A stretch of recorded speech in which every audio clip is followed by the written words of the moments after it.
जन्माला आलो, नोकरी लागली, पद प्रतिष्ठा भेटली. इतिहासामध्ये असे बरेच अधिकारी आले, पदाधिकारी आले, नेते आले. किती जणांची नोंद आहे? सर्वात श्रीमंत माणूस किती नोंदी आहेत? सर्वात मोठा वॉरियर किती नोंदी आहेत? महात्मा गांधी किती श्रीमंत होते? नेल्सन मंडेला किती श्रीमंत होते? डॉक्टर बाबासाहेब आंबेडकर कोणते मोठे बंगले होते?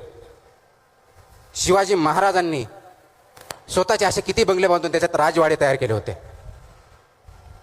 त्यांना आपण का विसरत नाही? जगाच्या इतिहासावरती, आपल्या काळजावरती त्यांचं नाव का कोरले गेलेली आहेत?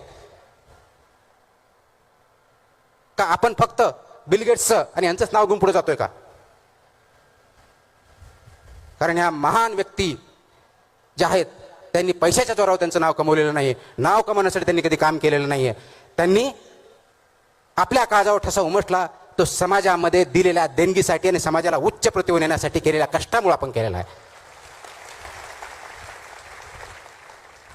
इमॅजिन करा, डॉक्टर बाबासाहेब आंबेडकरांनी आपल्याला लोकशाहीमध्ये प्रत्येकाला, ज्या कॉन्स्टिट्युएंट असेंब्लीने नेहरूपासून आंबेडकरापर्यंत सर्वजण होते, सरदार पटेल होते, मौलाना अबुल कलाम आझाद होते, या सर्वांनी जे कॉन्स्टिट्यूशन आहे त्यांनी प्रत्येकाला तत्कालीन 21 वर्षानंतर 18 वर्षाच्या वर त्या प्रत्येकाला मतदानाचा अधिकार दिला.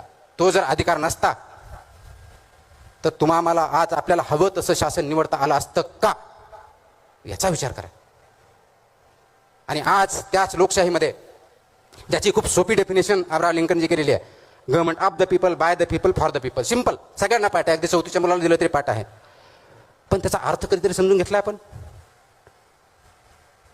ह्या 3 गोष्टी आहेत: government of the people, by the people, for the people.